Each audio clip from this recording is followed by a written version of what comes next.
Jumpa lagi duduk bareng delegasi. Dalam kesempatan kali ini kita telah kehadiran tokoh penyelenggara pemilu, antara lain di hadapan kita sudah berhadir Bapak Mulia Banurea, Sarjana Agama MSI dari Komisioner Komisi Pemilihan Umum Provinsi Sumatera Utara. Apa kabar Pak Mulia? Alhamdulillah baik, Bang. Ya, ada bersama kita juga narasumber Bapak Hardi Munte, SH, MH, anggota Bawaslu Provinsi Sumatera Utara. Apa kabar? Baik, sehat, Bang. Baik, dalam kesempatan kali ini tentu kita akan bincang-bincang tentang kesiapan penyelenggara pemilu menghadapi konstelasi politik di pemilu 2024. Sebagaimana kita ketahui itu adalah pemilu serentak, sejumlah lembaga dan tokoh akan dipilih oleh masyarakat Indonesia nantinya, khususnya di Provinsi Sumatera Utara. Kira-kira kita ke Pak Mulia Banurea dulu, tahapan-tahapan yang sudah dan yang akan diselesaikan menghadapi pemilu yang akan datang ini sudah sejauh mana, Pak Mulia? Baik, Bang. Berdasarkan PKPU 3 tahun 2022 tentang tahapan program dan jadwal penyelenggaraan pemilu serentak di tahun 2024 mendatang. Tentunya oleh KPU RI sebagai pembuat regulasi bahwa setelah terbitnya PKPU 3 tahun 2022 maka diterbitkan lagi PKPU nomor 4 tahun 2022 tentang mekanisme penerimaan, kemudian verifikasi dan penetapan partai politik calon peserta pemilu tahun 2020. Nah, berdasarkan PKPU dimaksud, maka tahapan sekarang adalah tahapan untuk verifikasi administrasi yang dilakukan oleh teman-teman KPU Kabupaten Kota terkait dengan memverifikasi administrasi partai politik di seluruh Indonesia, termasuk di Provinsi Sumatera Utara. Nah, kembali kita berdasarkan PKPU nomor 3 tahun 2022, 2022, tentunya tetap merujuk kepada Undang-Undang 7 tahun 2017. Ada 3 klaster partai politik yang akan diterima oleh pimpinan KPU RI. Nah, kewenangan di KPU RI itu adalah untuk menerima dan melakukan verifikasi administrasi dan menurunkan dokumen itu ke bawah. Nah, 4 klaster yang dimaksud adalah partai politik hasil pemilu tahun 2019 yang lolos PT 4% dari perolehan suara sah di level nasional dan ada keterwakilan di Senayan. Baru kemudian partai politik klaster kedua adalah partai politik yang ikut pada pelaksanaan pemilu tahun 2019 tapi tidak ada keterwakilan di Senayan.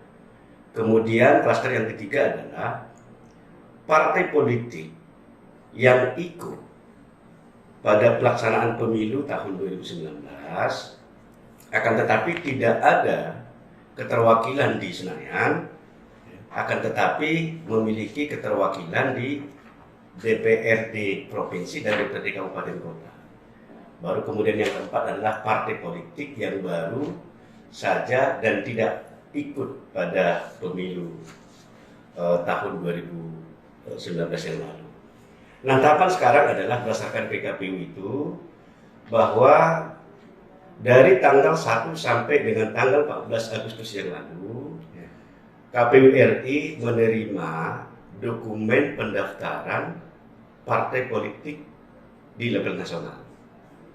Nah, setelah itu dokumen yang sudah dilakukan verifikasi administrasi mulai tanggal 16 Agustus hingga tanggal 29 Agustus nanti, maka KPU Kabupaten Kota melakukan verifikasi administrasi. Nah, dokumen verifikasi administrasi keanggotaan.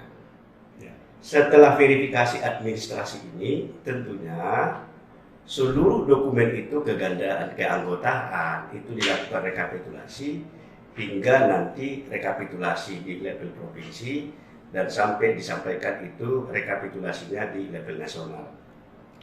Nah, tiba saatnya nanti pada tanggal 14 Oktober tahun 2022 ini, disitulah nanti KPU RI akan memutuskan berapa partai politik yang lolos verifikasi administrasi. Nah, terkait dengan pendaftaran ini ada 24 partai politik yang sudah lolos verifikasi administrasi. Nah, diturunkan dokumen ini ke bawah. Nah, di tanggal 1 sampai tanggal 14 yang lalu ada sekitar 43 partai politik.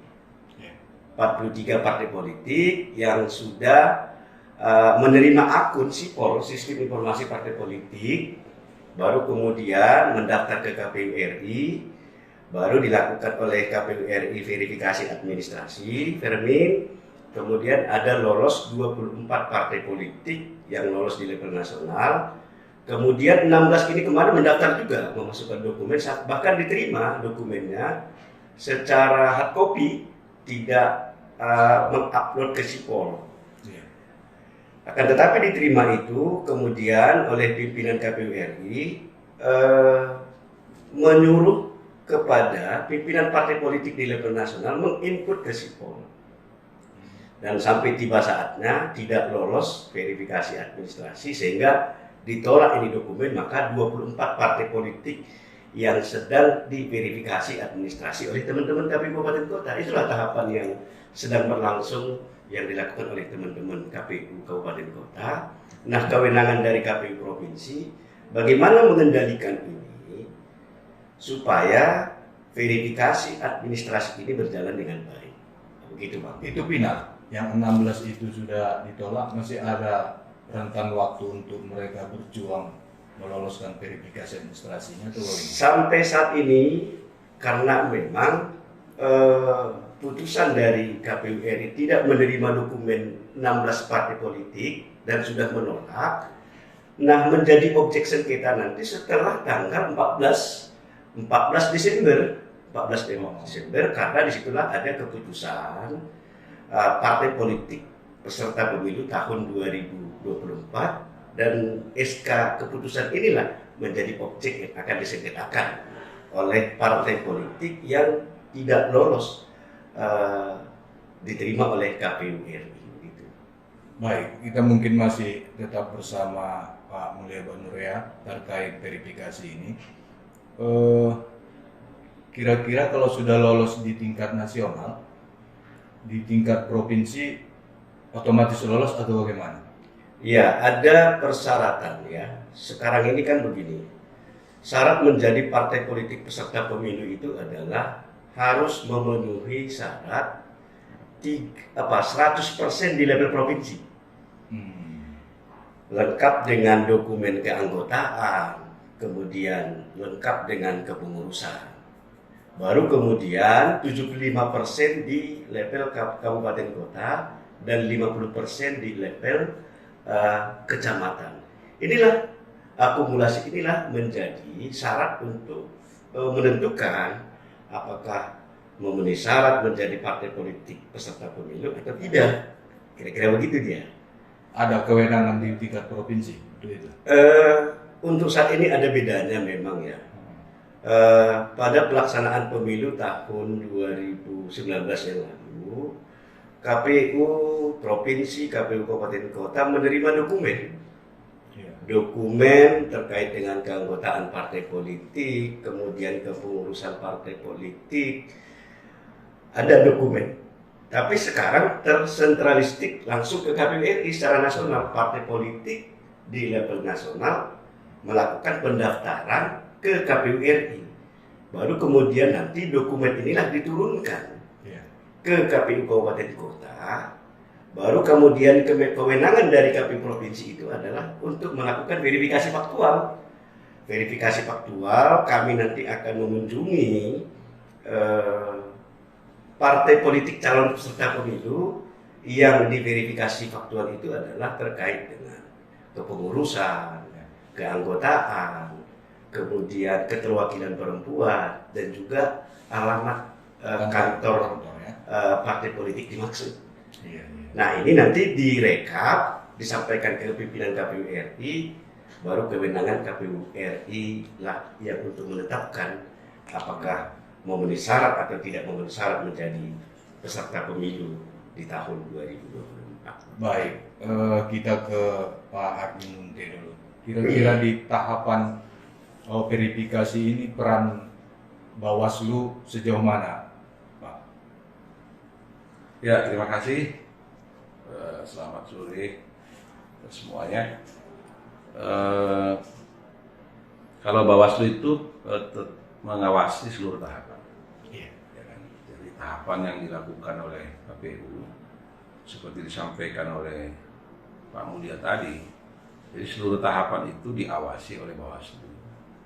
Karena Bawaslu itu atas perintah Undang-Undang Nomor 7 2017 mengawasi seluruh tahapan.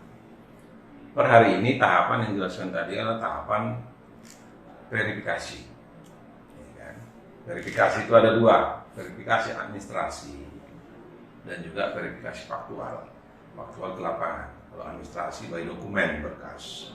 Nah, sekarang ini pada tataran tadi disampaikan baru selesai pendaftaran di pusat di KPU RI, itu diawasi Bawaslu RI, diturunkan nanti ke bawah, ke provinsi dan juga kabupaten kota, ke KPU kabupaten kota. Tentu Bawaslu kabupaten juga mengawasi apa yang dilaksanakan oleh KPU kabupaten kota. Untuk di provinsi, keanggotaan partai itu tidak dilakukan oleh provinsi, itu ada di kabupaten kota. Karena memang keanggotaan itu sesuai undang-undang tadi disampaikan ada syaratnya 1000, minimal 1000 anggota atau 1/1000 dari jumlah penduduk di kabupaten itu. Nah itu, dan KPU sudah menetapkan 1/1000 itu setiap kabupaten berapa. Nah ini karena ini harus diawasi. Kenapa diawasi? Untuk memastikan. Jadi Bawaslu ini kan semacam apa nih Bang? Lembaga dibentuk untuk menggaransi bahwa proses yang dilakukan itu clear, kan kira-kira begitu. Kalau ada terjadi penyimpangan atau katakanlah yang tidak sesuai dengan peraturan, maka Bawaslu bisa merekomendasikan kepada KPU, memberikan saran, rekomendasi, dan juga kalau ada partai peserta atau calon peserta pemilu ini yang dirugikan atas proses itu, maka mekanismenya adalah ke Bawaslu. Nah, artinya apa? Proses verifikasi ini kan pada akhirnya untuk menentukan siapa-siapa partai politik yang akan ikut pemilu 2024. Dan kapan itu? Nanti tanggal 14 Desember. Ditetapkanlah itu. Apakah yang 24 atau yang tadi 24 dan di proses verifikasi akan berkurang atau seperti apa? Nanti di tanggal 14 Desember akan ditetapkan. Nah, setelah itu baru tahapan berikutnya, setelah ada perahunya, partainya, maka calegnya, DCS, DCP, dan seterusnya. Nah, itu dilakukan. Nah, sekarang kita menunggu karena memang hari ini kan masih itu di proses itu tadi, verifikasi pendaftaran dan juga penginputan itu melalui sistem namanya SIPOL. KPU punya SIPOL, sistem informasi partai politik. Jadi baik SIPOL sistem, dan kita juga diberikan akunnya oleh KPU untuk memonitor, memberikan akun, dan juga masyarakat juga bisa memberikan, katakan misalnya per hari ini misalnya ada beberapa kan di proses verifikasi ini, misalnya yang perlu dipastikan misalnya apakah terpenuhan syarat, kan gitu, apakah syaratnya terpenuhi, misalnya tadi disampaikan kepengurusannya, keanggotaannya, juga misalnya apakah per hari ini Pak udah masuk laporan kepada kita Bang, bahwa misalnya kan ada beberapa yang nggak boleh masuk anggota partai. Iya. Misalnya dicatut namanya, ini ada banyak laporan masuk dicatut. Misalnya dia PNS, tiba-tiba di partai X namanya masuk. Oh itu bisa ya? KPU kemarin membuka kalau informasi, kalau dan Bawaslu juga membuka, kalau masyarakat misalnya ASN ada yang masuk, bahkan kemarin ada yang TNI Polri, namanya masuk, ternyata dia menduga ini dicatut, maka kan sebenarnya kan itu bisa dilaporkan ke Bawaslu atau bisa langsung ke KPU. Nah itu kan mekanisme ini boleh dan sekarang sedang berlangsung juga kepala desa yang dicatut namanya di dalam kepengurusan maupun dalam keanggotaan, juga misalnya karyawan BUMN seperti itu, TNI Polri, ASN banyak. Juga penyelenggara pemilu kita ada juga beberapa yang masuk dicatut namanya. Nah ini sekarang sedang kita lakukan penanganan dan juga pelaporan agar nanti masyarakat misalnya yang tidak boleh masuk menjadi anggota partai, tidak boleh masuk menjadi pengurus partai itu nanti pada akhirnya misalnya dicoret. Nah itu kan harus dipastikan nanti dalam proses pada akhirnya tidak boleh masuk, itu harus clear seperti itu. Antara lain seperti itu yang dilakukan secara berjenjang bahkan di provinsi dan juga di kabupaten. Tidak sinkron gitu sistem di Simdu dengan Sipol tadi.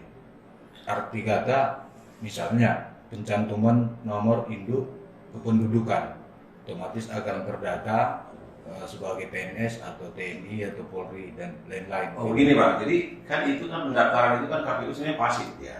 Karena kan si partai ini kan diberikan akun juga untuk mengupload dokumen secara sipol. Kan KPU nggak tahu tuh partai X misalnya mendaftarkan, dimasukin aja tuh. Nah ini nanti diverifikasi. Kita kan nggak tahu partai politik merekrut anggota yang penting terpenuhi misalnya 1.000 atau 1/1000, mungkin dia dari mana-mana dapat KTP penduduk kita itu misalnya itu, oke itu dalilnya. Nah pada akhirnya apa yang diperintahkan undang-undang tidak boleh menjadi anggota partai, tidak boleh menjadi pengurus partai itu harus clear nanti pada ujungnya. Nah ini itu sampai kapan masa komplain keanggotaan yang seperti itu? Ya terus nanti sampai verifikasi administrasi, bahkan faktual nanti keanggotaan partai. Kita juga ikut nanti dengan KPU atau kita dengan metode kita sendiri misalnya mendatangi kantor, juga nanti sampling, bisa ada metode sampling. Ketika misalnya dari data itu kita ambil beberapa nama, kita sampling misalnya. Benar nggak Bapak atau Ibu anggota partai ini? Oh tidak, misalnya. Nah ini ada forum keberatan, dia membuat bantahan, itu akan kita rekomendasikan dan seterusnya. KPU juga bisa menerima itu. Tapi tidak menggugurkan hak parpol itu. Bisa juga pada akhirnya bisa, ya? kalau tidak terpenuhi misalnya syarat tadi undang-undang pasal 173 ini 1.000 atau 1/1000, misalnya penduduk katakanlah petani misalnya biji ya yang kecil misalnya 1/1000 dari katakanlah penduduknya 160.000 misalnya 1/1000-nya berarti kan 150. Nah dari 150 ini kan syarat. Kalau nggak terpenuhi 149 misalnya, kan akan berakibat undang-undang tidak terpenuhi ketentuan undang-undang, bisa merugikan. Tapi ada juga masa perbaikan. KPU memberikan masa perbaikan. KPU RI nanti memberikan waktu kepada si partai, misalnya berdasarkan hasil verifikasi dari bawah sampai ke provinsi sampai ke atas, ternyata partai Anda misalnya masih kurang jumlah anggotanya, belum memenuhi syarat undang-undang, Anda memberikan perbaikan, Anda harus menyetorkan lagi data baru. Nah sampai pada akhirnya nanti itu final nanti di 14 Desember, itulah finalnya penetapan partai politik peserta pemilu. Ya, artinya proses yang sudah berjalan dan akan dilakukan ini kan dan segala regulasinya untuk pencapaian kualitas daripada penyelenggaraan pemilu itu sendiri. Kira-kira kalau boleh masyarakat tahu sejauh mana pengaruh kualitas ini untuk menghasilkan orang terhadap kepemimpinannya nanti setelah dia duduk. Mungkin terserah mau Bang Munte dulu. Ya, kalau saya dulu ini. Ya. Kalau saya begini, jadi kualitas itu dari satu prosedur yang jadi khas. Kualitas itu kan satu mutu ya. Iya. Jadi partai politik yang bermutu itu kita maknai saja bahwa partai politik yang memenuhi ketentuan peraturan perundang-undangan itu minimal ya, Iya. kan gitu. Lalu kedua adalah partai politik yang nanti yang akan merekrut juga calon-calon anggota legislatif atau calon-calon katakanlah juga pada partai politik nanti misalnya mengusulkan calon presiden atau nanti di berikutnya di 2024 bulan November akan mengusulkan calon gubernur, calon bupati dan seterusnya, tentu artinya partai politik yang betul-betul adalah clear and clean berdasarkan ketentuan perundang-undangan seperti itu, dan juga dia lahir dari suatu proses yang dilakukan dan juga diawasi baik oleh Bawaslu maupun oleh masyarakat seperti itu, baik juga media dan seterusnya, itu kan terbuka semua, sehingga benar-benar kualitas itu bisa muncul dari partisipasi yang luas. Jadi tidak bisa hanya Bawaslu, tidak KPU, tapi semua. Untuk mencapai mutu itu jadi perlu kerjasama, perlu gotong royong di sini. Karena memang kita kan sama kepentingan ini adalah adanya partai politik yang berkualitas, punya integritas, adanya juga calon-calon yang punya kualitas integritas, dan untuk kepentingan bangsa dan negara kita. Iya. Mungkin Pak Mulyaban Nurya boleh menambahkan sedikit tentang kualitas tadi. Iya, tentunya partai politik yang berkualitas itu terwujud jika prosesnya itu transparan dan akuntabel. Ya. Nah, KPU dengan tagline itu adalah melayani dengan integritas 24 jam.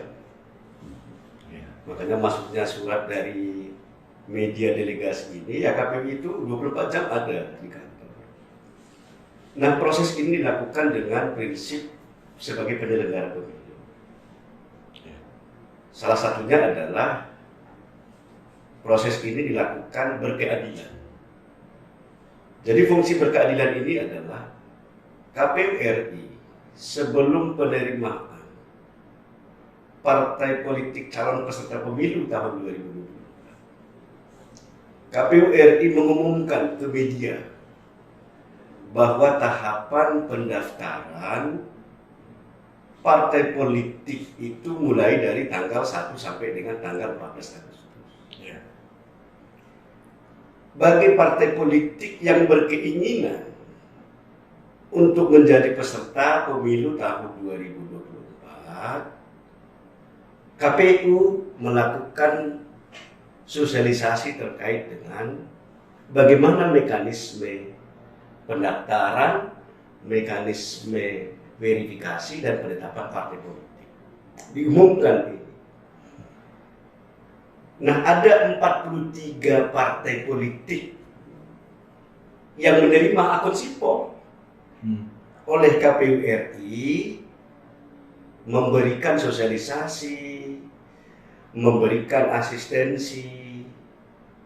Yuk, mana LO partai politik supaya diberikan sosialisasi mekanisme pendaftaran itu harus diinput ke sipol. Nah, proses inilah yang sudah dilakukan. Intinya adalah bagaimana meningkatkan kualitas kompetensi masing-masing penghubung partai politik sebagai teman mitra oleh KPU dalam melaksanakan tahapan program dan jadwal. Itu yang pertama.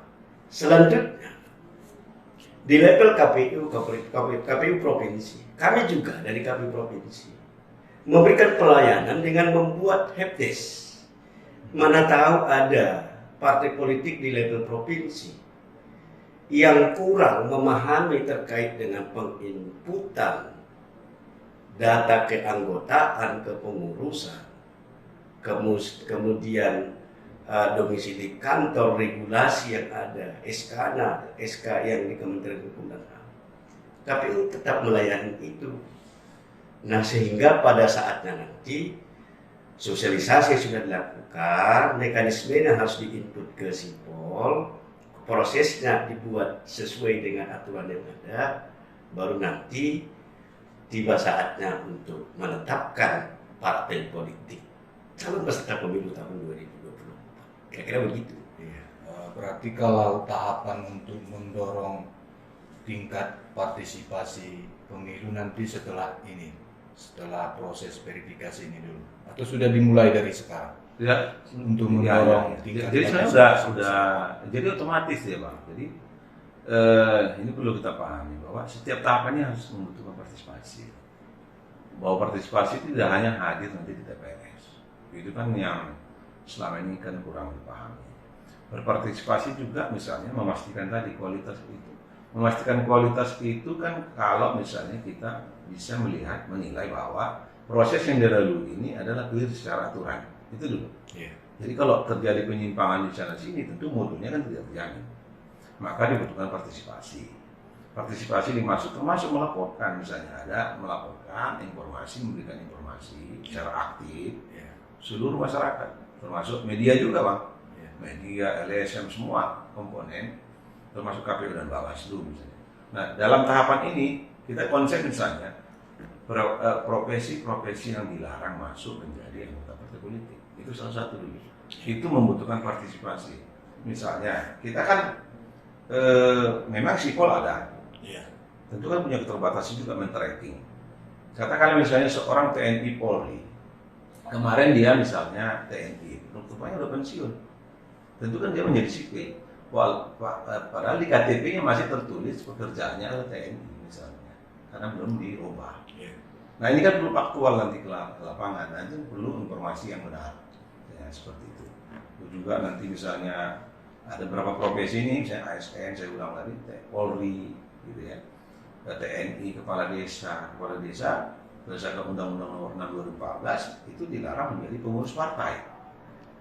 Nah bagaimana kalau di lapangan nanti di kampung-kampung kepala desa ikut? Nah ini kan perlu pelaporan. Juga media juga misalnya kan boleh memberitakan LSM dan seterusnya.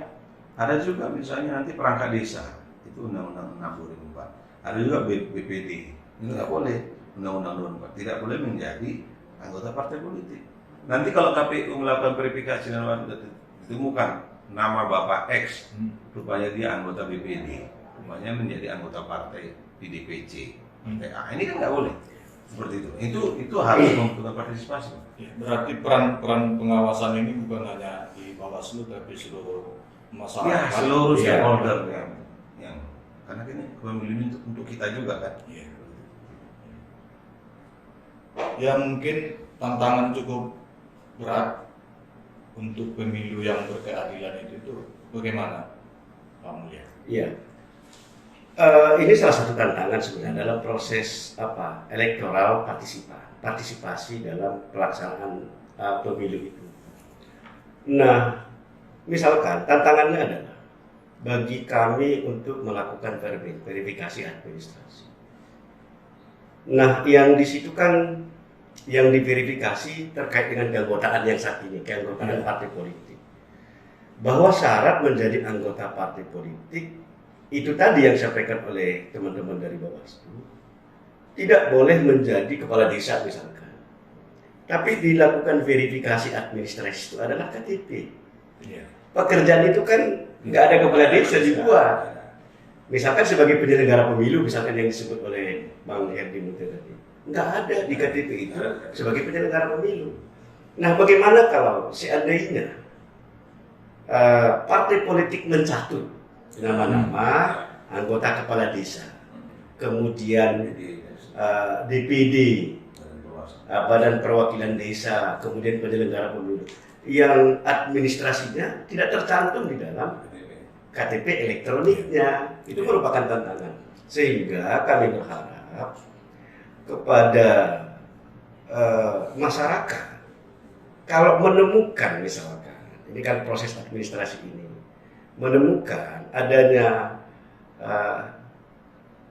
dalam keanggotaan partai politik tadi mencantumkan nama-nama yang tidak memenuhi syarat, ini bisa mengadukan, menyampaikan informasi ini kepada KPU dan teman-teman Bawaslu, sehingga nanti KPU akan men-TMS-kan yang bersangkutan. Nah, proses ini penting dalam hal untuk meningkatkan kualitas dari partai politik ini. Jadi bagi KPU itu nanti adalah sesuai pekerjaan itu berdasarkan prinsip sebagai penyelenggara pemilu itu tadi, ya lakukan verifikasi administrasi ini dengan menjaga independensi, tidak melakukan keberpihakan kepada salah satu partai politik calon peserta pemilu. Apa yang ada dalam aturan itulah yang dilakukan oleh teman-teman ini untuk merespon bahwa penyelenggara pemilu itu adalah orang-orang yang memiliki integritas. Nah, bagi teman-teman KPU Kabupaten Kota, jika ada yang tidak memenuhi syarat, tentunya ini akan disampaikan dokumen ini ke KPU RI melalui sipol. Terkoneksi dia ke operator sipol di kabupaten kota dengan operator sipol yang di level nasional, bahwa keanggotaan partai politik yang TMS melakukan kegandaan sekian. Sampaikan ini ke KPU RI hingga tiba saat nanti di tanggal 15 September. 15 September baru kemudian teman-teman atau pimpinan partai politik ini kalau ada kekurangan keanggotaan 1000 atau 1/1000 yang ada di level kabupaten kota, tentunya ini akan menyerahkan kepada partai politik lagi. Dokumen ini disampaikan kepada partai politik, kemudian ada momentum untuk melakukan perbaikan. Nah, perbaikan ini diserahkan oleh partai politik ke KPU RI, baru kemudian diturunkan ke bawah, baru kemudian diverifikasi lagi. Setelah hasil perbaikan ini diverifikasi lagi, baru sampai saatnya 14 Oktober itu nanti, baru KPU RI memutuskan apakah lolos verifikasi administrasi atau tidak. Kalau tidak lolos, maka tidak punya hak untuk masuk ke tahapan berikutnya, yaitu tahapan verifikasi faktual, ya, yaitu dari tanggal 14 Oktober hingga tiba saatnya di tanggal 14 Desember. Ada spare waktu 2 bulan dalam proses verifikasi faktual, kira-kira begitu. Jadi Pak Ardi Munte dulu, ini kan tahun 2024 ini betul-betul tahun politik. Pesta apa aja nanti di situ? Mulai legislatif apa sampai ke pemilihan presiden. Ya, sekaligus ya. Harapan Abang untuk partisipasi masyarakat. Ya, terima kasih. Jadi di 2024 ini betul-betul menjadi pemilu yang yang sangat kompleks lah. Kompleksnya satu, di 2024 itu di Februari, 14 Februari itu pada hari yang sama itu melakukan pemilihan 5 kotak. Ya, seperti yang lalu ya. Pemilihan presiden, DPR, RI, DPD, DPRD provinsi, DPRD kabupaten pada hari yang sama. Berkaca dari proses yang lalu itu banyak evaluasi yang terjadi, misalnya banyak korban juga warga yang meninggal di penyelenggara di tingkat TPS, di tingkat kelurahan, di kecamatan misalnya. Nah, itu tentu ada perbaikan-perbaikan. Lalu setelah pemilu 14 Februari yang disebut orang pemilu apa ya? Pemilu Valentine ya. Karena pas Valentine pula di situ. Itu tantangan juga. Apakah nanti TPS itu ramai atau memang hari liburan anak-anak muda? Jadi ini juga perlu kita wanti-wanti ya. Memang satu sisi pemilu Valentine menggembirakan, satu sisi anak-anak mudanya itu malah naik ke gunung atau apa.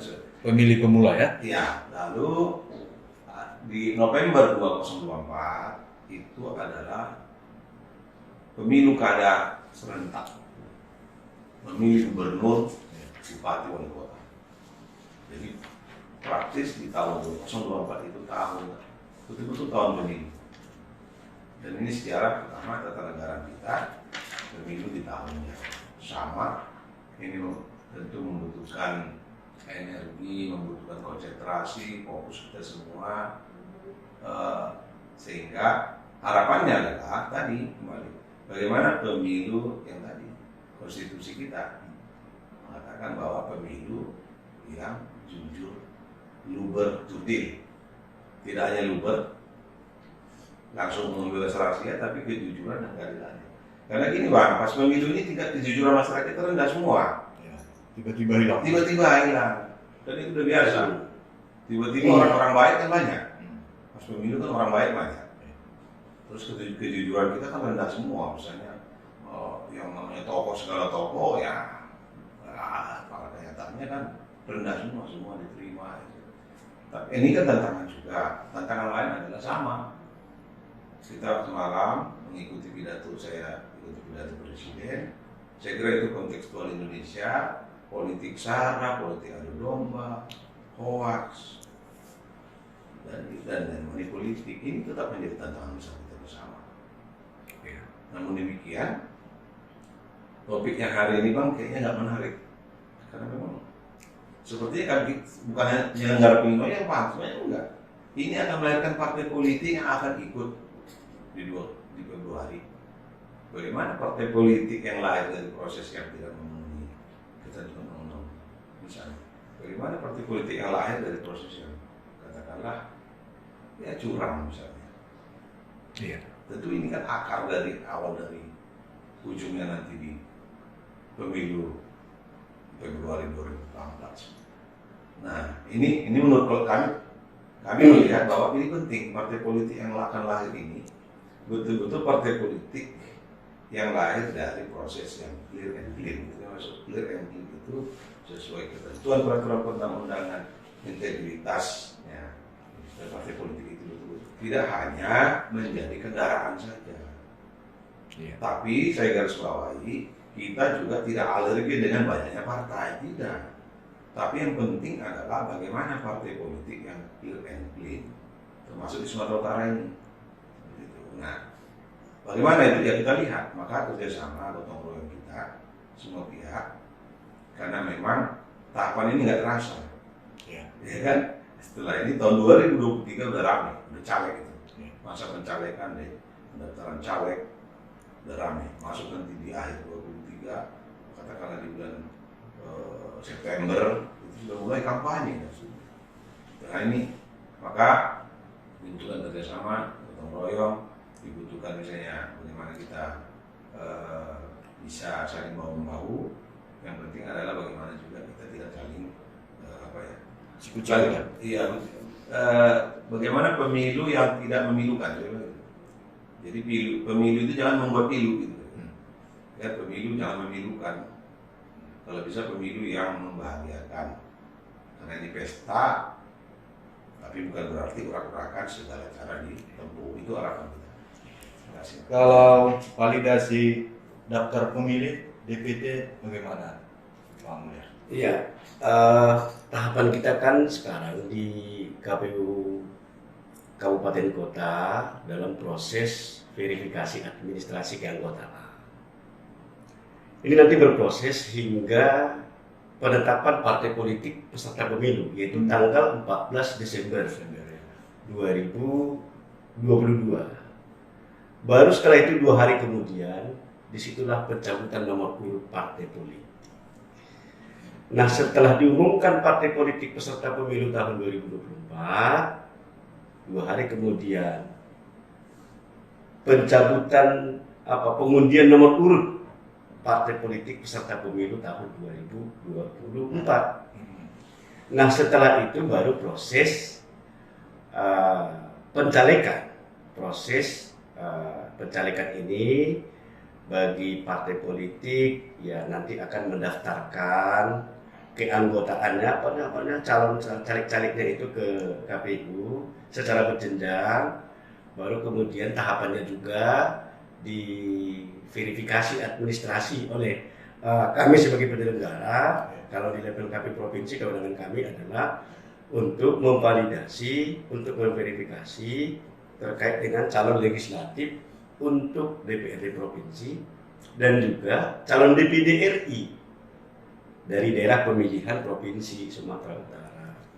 Proses ini setelah dilakukan penelitian administrasi, apakah lolos terkait dengan caleg-caleg ini memenuhi syarat atau tidak memenuhi syarat, maka diterbitkanlah dia daftar caleg sementara, kemudian hingga menjadi penetapan daftar pemilih tetap.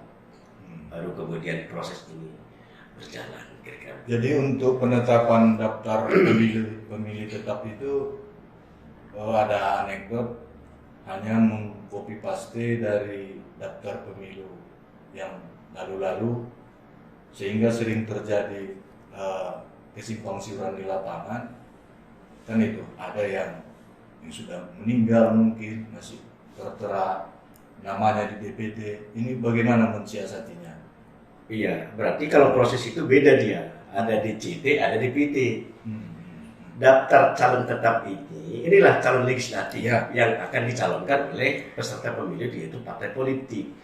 Nah, lain lagi kalau verifikasi terkait dengan daftar pemilih tetap. Daftar pemilih tetap itu prosesnya itu adalah nanti ada yang akan direkrut oleh KPU kabupaten kota di seluruh Indonesia termasuk di Sumatera Utara, yaitu petugas PPDP, pemutakhiran data pemilih.